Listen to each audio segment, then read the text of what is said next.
நமது தாய் வீட்டிற்கு வந்திருக்கும் வரப்போகும் அனைவருக்கும் வணக்கம். எல்லாரும் ரொம்ப நல்லா இருப்பீங்கன்னு நினைக்கிறேன். வரக்கூடிய மாதங்களும் ரொம்ப சிறப்பாக அமையட்டும்.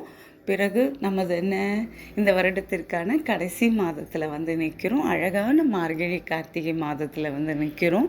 டிவைன் நான் சொல்லியிருக்கேன் இல்லையா, ரொம்ப ரம்மியமான, அதுவும் இந்த தடவை ரொம்பவே நம்ம எப்போவுமே ஒரு கடந்த 20 வருடத்துக்கு முன்னாடி இருந்த அந்த கிளைமேட்டுன்னு சொல்லுவோம் இல்லையா, நல்லா சில்லுன்னு, மழை நேரத்தில் மழை, குளிர் நேரத்தில் குளிர், அந்த மாதிரியான ஒரு வெக்கேஷனை நம்ம நல்லாவே என்ஜாய் பண்ணிகிட்ருக்கோம். ரொம்ப சந்தோஷம். இந்த வருடத்திற்கான பதிவாக அம்மா என்ன சொல்ல வந்தேன் அப்படின்னு சொல்லி பார்த்தீங்கன்னா, ஒரே ஒரு கதை மட்டும் சொல்லிக்கிறேன். நான் திருப்பி சொல்கிறேன். இந்த கதை நான் கேட்டது. இப்போ நம்ம எல்லா இடத்துலையும் எல்லா கதையும் கேட்போம். சில நேரத்துக்கு நமக்கு அது தேவைப்படுற நேரத்தில் கிடைக்கும்போது அது நமக்கு யூஸ்ஃபுல்லாக இருக்கும். அதுக்காக இந்த கதையை சொல்கிறேன். அதாவது துர்க்கை அம்மன் வரும்போது வந்து ஒரு இது ஒரு ஒரு தொண்டன்றதோட ஒரு ஆன்மீகவாதி, அவர் சேவை செய்கிறவங்க. அவர் வந்து சொல்கிறாங்க, நான் சக்தியை வந்து எப்படியாவது கொல்லணும் அப்படின்னு சொல்கிறாங்க, பராசக்தியை, துர்க்கை அம்மன் கிட்ட. அவங்க சொல்கிறாங்க, அது எப்படி நம்ம பராசக்தியை கொல்ல முடியும், நீ ஏன் இப்படி பேசுகிற அப்படின்னு. இல்லை, நான் அவங்கள கொல்லணும் அப்படின்றாங்க. அப்போ துர்க்கை சொல்கிறாங்க, அவங்கள கொல்லவே முடியாது, என்னால் அதுக்கான அருள் கொடுக்க முடியாது அப்படின்னுட்டு. உன்னுடைய தியானத்தில் எது வேணால் கேள்வி நான் தரேன், ஆனால் இதை மட்டும் தரமாட்டேன் அப்படின்னு. இல்லை, எனக்கு அதான் வேணும், முடியாதுன்ட்டு அவங்க போயிடுறாங்க. திருப்பி இவன் என்ன பண்ணுறான், கையை வெட்டிக்கிறான். வெட்டிட்ட உடனே ரத்தமாக ஊற்றுது. உடனே துர்க்கை வந்து, ஏன் இந்த மாதிரி பண்ணுற நீ அப்படின்னு. நான் பராசக்தியே ஏதாவது ஒரு விஷயத்தில் அவங்களுக்கு கொல்லணும், எனக்கு அதுக்கு அருள் புரியுங்க அப்படிங்கிறாங்க. உடனே துர்க்கை சொல்கிறாங்க, சரி நீ என்ன பண்ணு, பராசக்தி மேலேருந்து கீழே இறங்கி வருவாங்க இல்லையா, அப்போ நீங்கள் அவங்கள பற்றி தப்பு தப்பாக, நீ எல்லாம் ஒரு பொண்ணா, நீ என்ன அழகாவாக இருக்க, அசிங்கமாக இருக்க, நீ இப்படி இருக்க அப்படி இருக்குன்னு எவ்வளவு தரக்குறைவாக எவ்வளோ தவறாக நீ பேச முடியுமோ பேசு அப்படின்னு. இது எப்படி நான் கொல்ல முடியும், நீ இதை செய் அப்படின்னு சொல்லிட்டு அவங்க மறைஞ்சிடுறாங்க.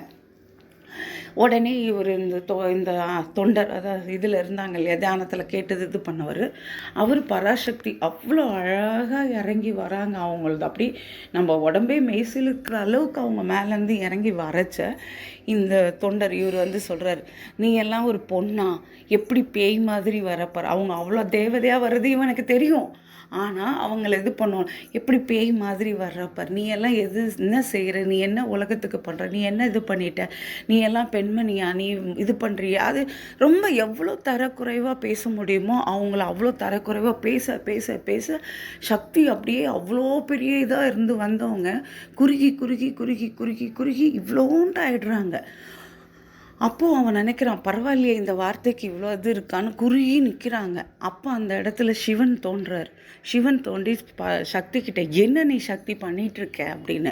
இல்லை, அவன் என்னை இப்படி பேசிட்டான், அதனால நான் இப்படி ஆயிட்டேன் அப்படின்ட்டு. அவர் சொல்கிறார், உனக்கு தெரியுதா இல்லையா, உன்னுடைய பலம் உனக்கு தெரியுதா இல்லையா, சக்தி இல்லையே, சிவனே இல்லைன்னு சொல்கிறாங்க. சக்தி நீ தான் என்னையே ஆட்டி படைக்கிற, நான் உலகத்தை அடைக்கிற, நீ என்னுக்குள் பாதி, உனக்கான சக்தி உனக்கு புரியாமல் யாரோ ஒருத்தர் சொன்னான்றதுக்காக நீ இந்த மாதிரி ஆயிட்டியே, உனக்கு இது சரியாக தோணுதா அப்படின்னு அவங்க சக்தியை கேட்கும்போது தான் அவங்களுக்கு புரியுது, ஆமாம் நம்ம இவ்வளோ பெரிய ஆள் இல்லை அப்படின்னு சொல்லிட்டு.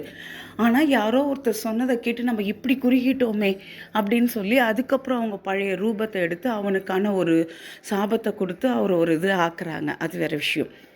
இதையேம்மா இந்த வருட காலகட்டத்தில் கடைசியில் சொல்கிறேன் அப்படின்னா, வரக்கூடிய வருடம் 2026 எல்லாருக்குமான ஒரு தைரியம் வேணும். இவன் அதை சொல்லிட்டான், அதனால் நான் ஓரமாக உட்காந்துட்டேன், என்னை பற்றி இப்படி பேசிட்டாங்க, என்னை பற்றி அப்படி பேசிட்டாங்க, அதனால தான் நான் சண்டை போட போனேன், அதனால தான் நான் கேட்க போனேன், அதனால தான் நான் ஓரமாக உட்காந்துட்டேன். இந்த தாட்டே வேண்டாம். யாரும் யாரையும் சொல்கிறதுக்கான ரைட்ஸோ யாரும் யாரையும் சொல்கிறதுக்கான தகுதியோ கிடையாது. எல்லாமே நம்ம தான், நமக்கானவங்க நம்ம தான். சரியோ தவறோ என்னன்னாலும் அது நம்மளுடையது. அது யாரும் சொல்கிறாங்கன்னு நீங்கள் அதுக்காக இது பண்ணிக்க வேண்டாம். வரக்கூடிய 26 நான் எப்படி வாழணும் அப்படின்னு ஒரு இது எடுத்திருப்பீங்க. அது ஒரு தைரியத்துக்கான விஷயமா இருக்கட்டும். யார் சொல்கிறதுமே கேட்கக்கூடாது. நான் செய்கிற விஷயம் எனக்கு சரின்னு தோணுது, என் மனசாட்சிக்கு விரோதம் இல்லாமல் நான் சரின்னு பண்ணுறேன்னா தைரியமாக செய்யுங்க. அதுக்காக மூளையில் முடங்கி இருக்காதீங்க.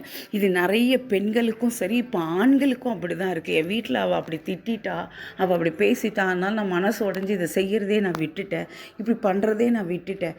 தேவையில்லை. நீங்கள் உங்களதில் கரெக்டாக இருந்தால் நீங்கள் செய்யுங்க. ஒரு பெண்ணாக இருந்தாலும் அதான் சொல்கிறேன். நான் எவ்வளோ செஞ்சாலும் அவங்க என்னை இப்படி பேசிட்டாங்க, எவ்வளோ பண்ணாலும் அவங்க என்னை இப்படி நடத்துகிறாங்க. அவங்க யார் உங்களை செய்யறதுக்கு நடத்துறதுக்கு?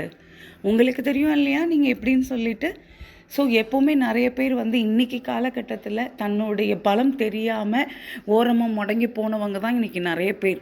உங்களுடைய பலம் என்ன, பலவீனம் என்னன்றதை வெளியில் காமிக்காதீங்க. உங்கள் பலத்தை மட்டும் வெளியே காமிச்சு வரக்கூடிய 2026 புதிய ஒரு மனிதமாக எடுத்து நல்லபடியாக உங்களுடைய வாழ்க்கையை நீங்கள் வாழுங்க. மற்றவங்கள உங்கள் வாழ்க்கையை வாழ விடாதீங்க. நீங்கள் உங்கள் வாழ்க்கையை வாழுங்க.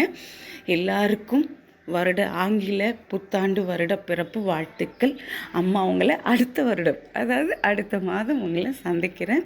வாழ்க வளமுடன்.